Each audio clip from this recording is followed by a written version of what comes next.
Hey everybody, the workout for Wednesday, April 8th is a spicy little meatball. The way this is going to work, it's 5 sets. Each set is a 2-minute AMRAP. There's 2 different AMRAPs that are going to take place over the course of the 5 sets, and you're just going to alternate back and forth between each one with a 1-minute rest between each set. So the first one, it's AMRAP in 2 minutes. You'll do 10 mountain climbers, 5 up downs, which is basically just a burpee with no push-up. I don't know why I needed to flash to my face to say that.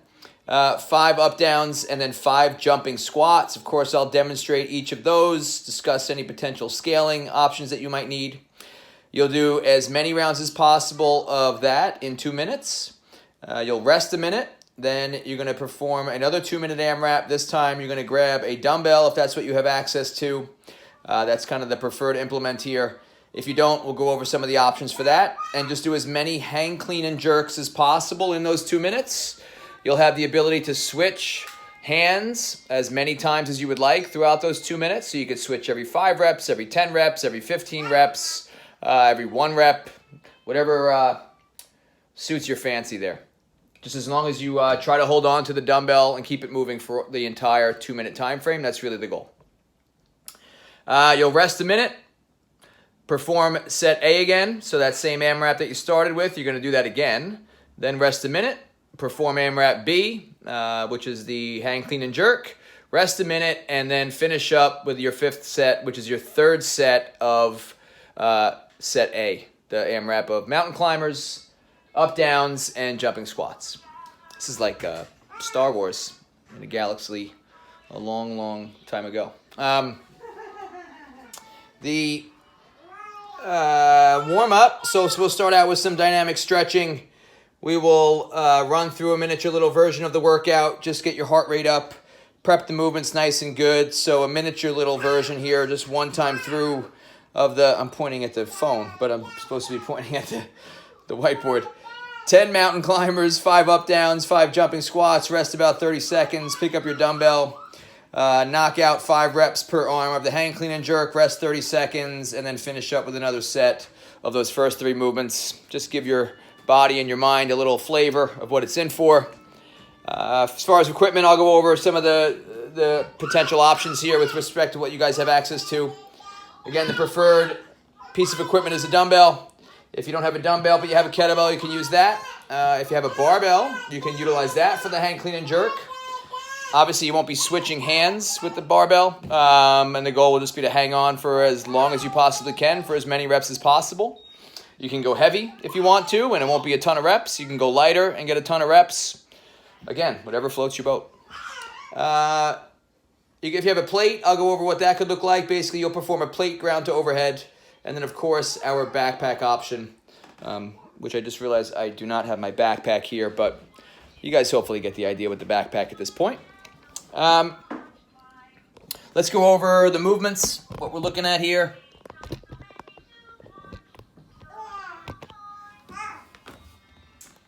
So the mountain climber, we did these, I think, last week. So just to review that, the objective is to keep a relatively rigid torso position, so you're not bouncing up and down with your butt when you do it. And the goal is to bring your knee essentially to your elbow, or at least as close as you can possibly get it. And you're thinking about running in place, so you're moving your feet relatively quickly, and you're just transitioning from one leg to the other.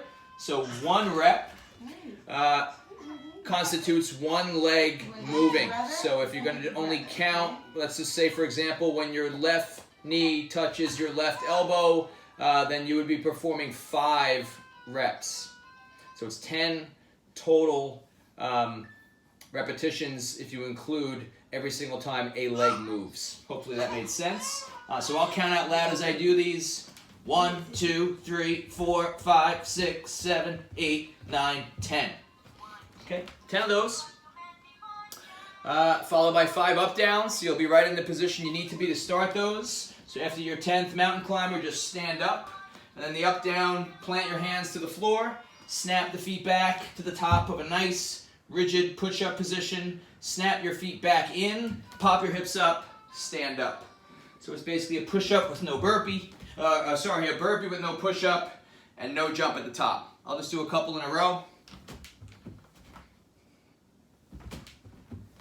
Okay, so nice light, quick feet there. Nice rigid torso position when you hit the top of that push-up. And then the jumping squat, once you finish your 5th up, down, you'll stand up. The jumping squat, you execute a full range of motion air squat, so your hips drop down below your knees. The more tired you get, the less you're going to want to do that. You're going to want to start to shortchange the range of motion. Sink those hips all the way down. When you come up out of the bottom of the squat, you're going to extend your legs and get some daylight between your foot and the ground, hence the name jumping squat. All right, so I'll do a few reps. You see, I don't jump very high, just get a little bit of air time, extend the legs, pop the feet up off the ground. Absorb that landing nice and soft so you're not crashing into the floor, putting too much stress on the knees and the hips and the back. Absorb the landing, go down right into your next rep. So yeah, 10, 5, 5, and you'll just repeat that for 2 minutes as many times as possible. If you're cranking through that, a set of that takes about 30 seconds. So you could get close to 4 rounds in 2 minutes.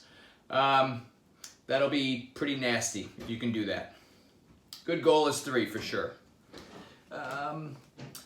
The hang clean and jerk, let me grab a dumbbell. It starts from standing. The dumbbell will be between your legs. It's just kind of like a miniature little kettlebell swing essentially. So the hips go back, the back remains flat. Gonna pop the hip, pop the dumbbell to the shoulder, absorb it, and punch it up overhead. So I'll do a few in a row here. Keep the dumbbell nice and close to the body the whole time. Try to minimize the use of your arm as much as possible with both movements, so you're utilizing your hips and legs primarily. And again, you can switch arms as often as you would like for that. Probably better off switching relatively often, especially in light of the fact that you're going to be doing that a second time later on in the workout, just to save your grip a little bit. If you have a kettlebell, the movement is very similar. The kettlebell clean is a little bit tricky because you have to make sure that you can receive the kettlebell appropriately in that rack position without it crashing on your forearm. So it starts out the same. It's going to kind of corkscrew around, and you receive it nice and soft in that rack position, and then push press it up overhead. I'll just do a few in a row. And again, switch as often as you would need to.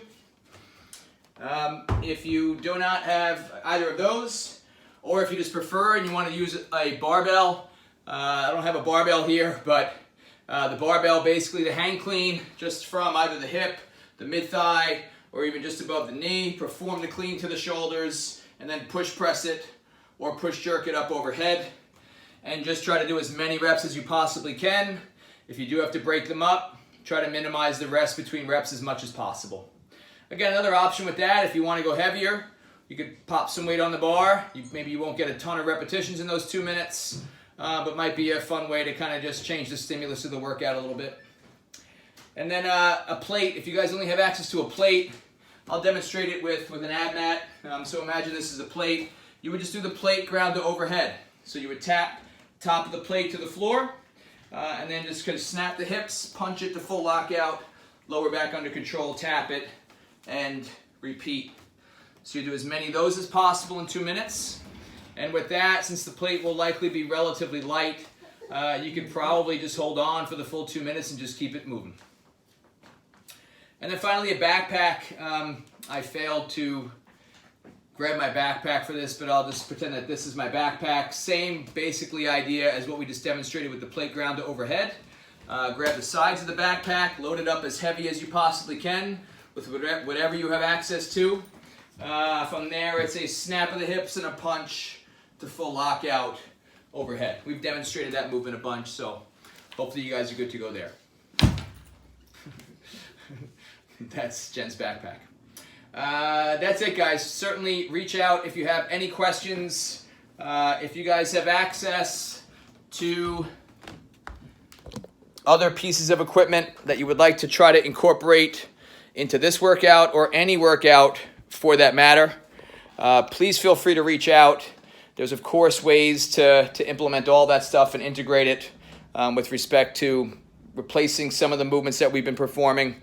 If you guys have access to certain things, just reach out, feel free. If not, hopefully you can join us at 7 a.m. We'll have a Zoom class with me and then a 6 p.m.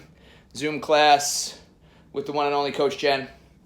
And we'll see you guys tomorrow. Good night. Thanks.